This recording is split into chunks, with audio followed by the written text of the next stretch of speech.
आसमान साफ होने लगा है और अब समय ऐसा आ रहा है जब मॉनसून जो है वापस लौटने के दौर से गुज़रता है और उम्मीद की जा रही है कि एक बार फिर केदारनाथ में रौनक लौटेगी। जिस तरह से 31 जुलाई को केदारनाथ में आपदा आई थी, उसमें कई लोगों के हताहत होने की खबर थी और कई लोग इसमें मिसिंग हैं।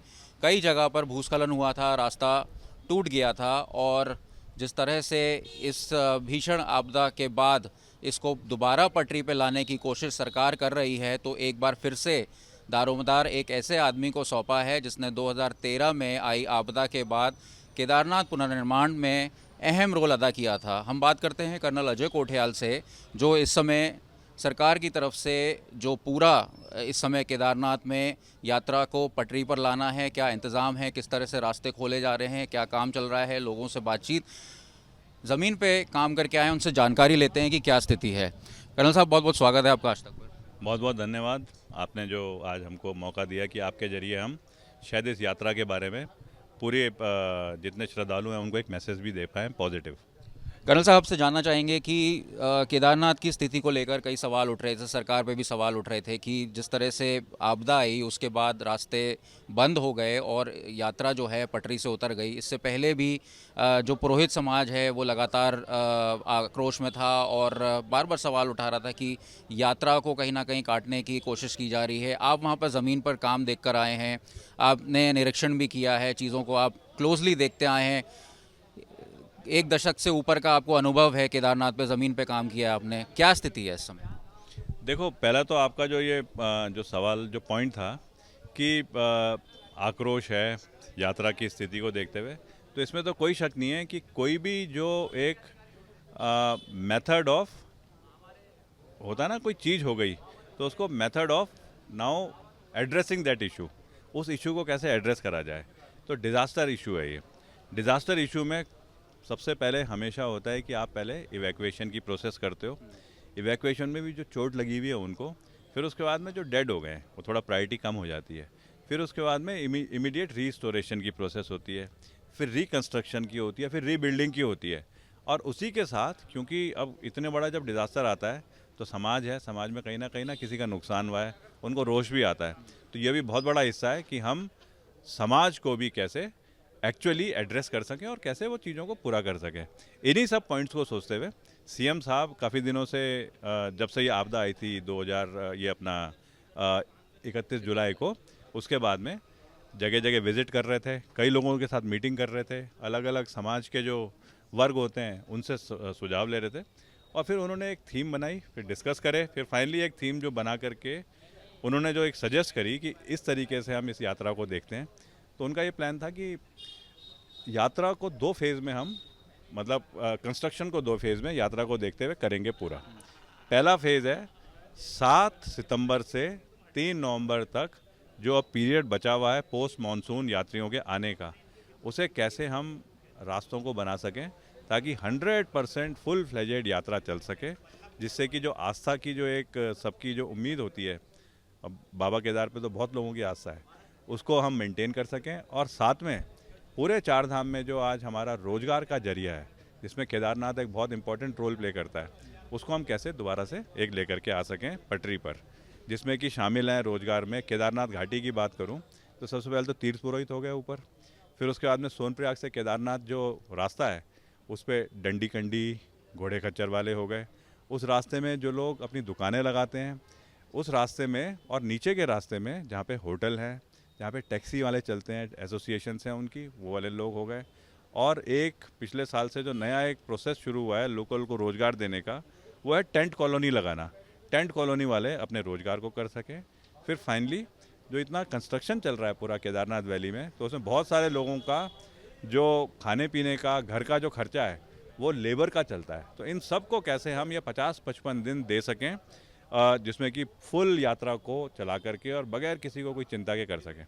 उसके बाद 3 नवंबर को जब कपाट बंद हो जाते हैं, यात्रा रुक जाती है, तो हम मेजर कंस्ट्रक्शन जो कि इस 31 जुलाई के डिज़ास्टर के बाद जो डैमेज हुआ है उसको 4-5 महीने में पूरा करें, ताकि अगले साल अप्रैल या मई में जब कपाट खुलते हैं तो सब कुछ एक नए शेप में आ रखे। आपने एक कंस्ट्रक्शन की बात की, एक बड़ा सवाल जो हिमालयन रीजन में आता है वो है कैरिंग कैपेसिटी का। एनवायरनमेंट को और जो डेवलपमेंट हो रहा है उसको बैलेंस करने की ज़रूरत है। कंस्ट्रक्शन भी हो रहा है, केदारनाथ के जो यात्रा है उसमें नई नई चीज़ें आ रही हैं, नई नई टेक्नोलॉजी आ रही है।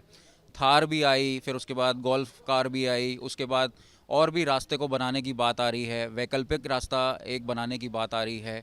किस तरह से इसको बैलेंस किया जाए जिससे कि यात्री भी सुरक्षित रहे, वहाँ के लोकल लोग भी सुरक्षित रहे? आप कैसे देखते हैं इसको? देखो क्या है कि इसमें तो कोई डाउट नहीं है कि सोनप्रयाग से जो मेन रूट बनता है केदारनाथ का, वो तो केदारनाथ, गौरीकुंड, रामबाड़ा और उसके बाद सीधा केदारनाथ हो गया, जिसमें कि गौरी माई के दर्शन भी एक कंप्लीट यात्रा को मानने के लिए जो मान्यता है वो तभी पूरी मानी जाती है। अब है वैली में मूवमेंट, वैली में आप बहुत बड़ी हाईवे तो बना नहीं सकते हो, तो क्या होता है कि कन्फाइंड रहता है मूवमेंट आपका 4 से 6 मीटर के ट्रैक के ऊपर। अब 4 से 6 मीटर के ट्रैक पे जैसे यात्रियों की नफरी बढ़ती है तो उससे घोड़े खच्चर भी बढ़ते हैं, डंडी कंडी वाले भी बढ़ते हैं। अब हाई डेंसिटी हो गया मूवमेंट, हर जगहों पे लोगों की भी डेंसिटी ज़्यादा है। अगर वहाँ पे कोई नहीं होता और बादल फटता है तो कोई नुकसान नहीं है क्योंकि कोई है ही नहीं। लेकिन कम जगह पे अगर मान लो बहुत सारे लोग हैं और उसी जगह बादल फटा तो वो तो बहुत बड़ा एक मतलब एक डिज़ास्टर उसको बोलेंगे। इन सब को देखते हुए ये ट्रेनिंग का हिस्सा है। इन सब को देखते हुए यात्रा को इस प्रकार से ही बनाया जाता है कि जिसमें यात्रा का रूट, फिर उसके बाद में यात्रियों के मूवमेंट के तरीके, उनके हॉल्टिंग प्लेसेस, वो और बीच बीच में यात्रा को स्टैगर करके मूवमेंट कराया जाए। तो उन सब को देखते हुए इस टाइम पे मतलब 10 साल हो गए 2014 के बाद में, तो काफ़ी चीज़ें ना धीरे धीरे करके बिल्टअप होती रही हैं। किन जगहों पे यात्री जब चढ़ाई आती है उससे पहले रुकना का उम्मीद करते हैं क्योंकि चढ़ाई से पहले थोड़ा रेस्ट कर लें, चढ़ाई के बाद में कैसे वो रेस्ट करें, उन जगहों पे कैसे खाने पीने की या दुकान की फैसिलिटी करी जाए, कैसे रहने की व्यवस्था उन जगहों पे करी जाए कि अचानक मान लो रुक गया यात्री। अब रात के टाइम पे वो मूवमेंट करना रिकमेंडेड नहीं होता है, तो फिर उसके लिए ना हॉल्टिंग प्लेस भी होनी चाहिए। तो ये सब सुविधाएं तो धीरे धीरे हो ही रही थी। इसी सुविधा का एक हिस्सा था अभी जो टेंट कॉलोनी पिछले साल से बनी है, वो भी इसी सुविधा का एक हिस्सा था। उसके अलावा जो रास्ते हैं, इन रास्तों में कैसे हम ऐसा कुछ बना सकें कि कुछ जगह जहाँ पे रास्ते चौड़ाई कम होती है तो उसमें एक बगल से एक ऑल्टरनेट कोई मूवमेंट करा सकें। ऑल्टरनेट मूवमेंट का जैसे मैं एग्जांपल दूं कि केदारनाथ जाते हुए एक जगह पड़ती है रामबाड़ा। अब रामबाड़ा में खाली एक सिंगल ब्रिज है क्योंकि वो मंदाकिनी नदी है, क्रॉस करनी है। अगर वो नदी क्रॉस करनी है तो ब्रिज सिंगल है। तो फिर क्या हुआ, धीरे धीरे वहाँ पे एक थोड़ा नीचे भीमबली में एक और ब्रिज बना दिया गया, तो जाने का एक रास्ता हो गया, आने का एक रास्ता हो गया।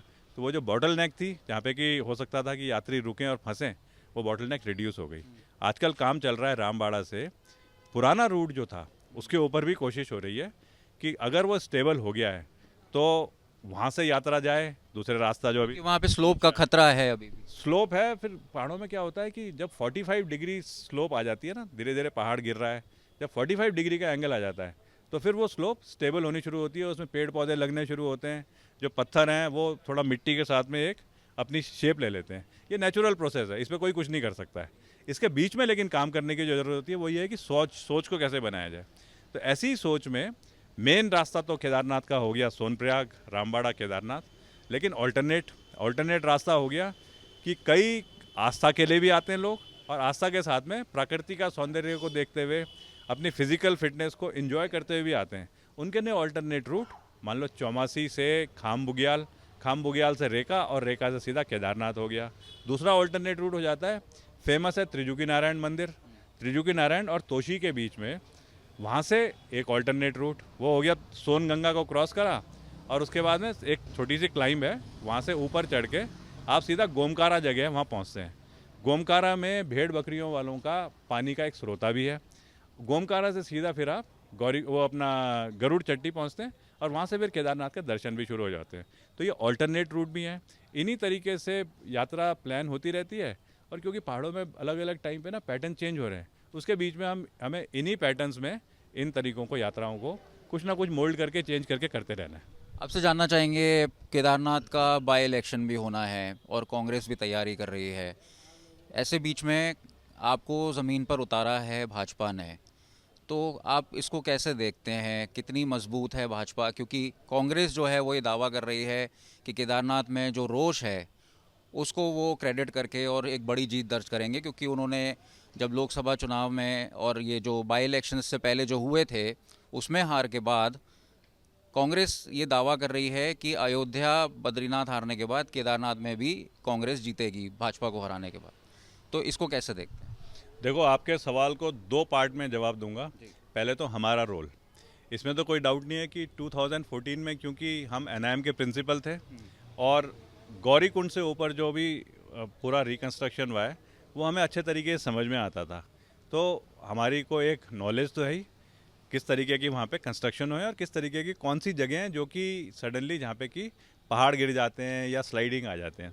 लेकिन 10 साल में कई चीज़ें चेंज भी होती है, तो ऐसा नहीं है कि जो हमारी नॉलेज है वो 100% इम्प्लीमेंट ही होती है। ये ज़रूर है कि अभी हम खुद देख करके आए जैसे ऊपर से, तो हम इसको कनेक्ट कर सकते हैं एक नॉर्मल किसी आदमी से ज़्यादा, क्योंकि नेशनल कंसर्न है ये। केदारनाथ यात्रा है, डिज़ास्टर तो है ही, लेकिन केदारनाथ यात्रा आस्था का सवाल है, क्योंकि मोदी जी का एक इस पर पूरा फोकस रहता है। उनकी एक सोच है कि मतलब बाबा के उस पर अगर इतने सारे लोग आ रहे हैं तो ये भी तो कितनी बड़ी एक स्पिरिट है ना, उस स्पिरिट को मेंटेन करा जाए। क्योंकि धामी जी हमेशा इस वाले पॉइंट को फोकस में लेकर के चलते हैं। और क्योंकि मैं उस बैकग्राउंड से हूँ, जो मेरी जितनी भी एज है या सर्विस है वो सब तो वही है, हरे रंग की वर्दी, इंडियन आर्मी। तो अब ये सारी चीज़ों को देखते हुए हमें भी लगता है कि कहीं ना कहीं हमें सबसे पहले तो आस्था और उसके बाद में जो उत्तराखंड का रोजगार है उसको ध्यान में रख करके फुल फ्लेजेड तरीके से फोकस करके कार्रवाई करने की ज़रूरत है। केदारनाथ की यात्रा को दोबारा से शुरू करने की जो पीरियड है 7 सितंबर से और 3 नवंबर, करीब 50-55 दिन, ताकि ये हमारी जो मैं पॉइंट्स बोल रहा हूँ ये पूरे हो सकें। उसके बाद में है दूसरा जो आप कह रहे हैं, अब डेमोक्रेसी है। डेमोक्रेसी का एक तरीका है कि गवर्नेंस में दो होते हैं, एक ब्यूरोक्रेसी होती है, एक पॉलिटिकल होती है। तो अब पॉलिटिकल उसमें, क्योंकि अनफॉर्चुनेटली शैला रानी रावत जी की डेथ हो गई है, तो वहाँ पे एक वॉइड भी है। उसने भी एक पीरियड होता है कि 6 महीने के अंदर पूरा होना है, वो प्रोसेस भी चलेगी। आज मेरे को लगता है, क्योंकि सबसे ज़्यादा तो ये चीज़ कौन प्लान करता है, खुद मुख्यमंत्री जी ही इसको प्लान कर रहे हैं।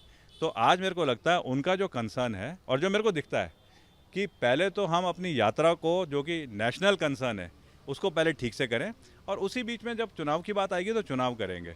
अब आपने बोला दूसरा कि इस पे सवाल उठ रहे हैं, हम तो कहते हैं कि हम तो खोल रहे हैं केदारनाथ बाबा का रास्ता। आओ, जो भी पार्टी आना चाहती है इसी रास्ते से जाए, जाते हुए थोड़ा सा निरीक्षण भी कर ले, अच्छी भावना से निरीक्षण करो, हमें कुछ सुझाव दो। कई बार कई लोगों के सुझाव भी पॉजिटिव होते हैं। अब दूसरा, आपको भी मतलब कोई शक नहीं है, आपने अभी हरीश रावत जी का नाम लिया था, तो कोई शक नहीं है कि हरीश रावत जी तो एक मतलब हम भी उनको बहुत अच्छा और एक तरीके से मानते हैं।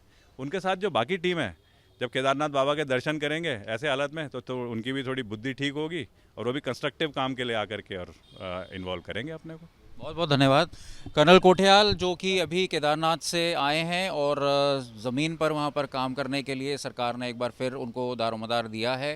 2014 में और 13 में उन्होंने पुनर्निर्माण का कार्य किया था और राजनीतिक जो बयानबाजी चल रही है उनको किनारा करते हुए उन्होंने कहा है कि अभी हमारा फोकस जो है यात्रा को पटरी पर लाना है। 7 सितंबर से लेकर 3 नवंबर तक उन्होंने कहा है कि यात्रा जो है पूर्ण रूप से अच्छे से चलेगी और सुरक्षित यात्रा होगी। देहरादून से अंकित शर्मा, आज तक।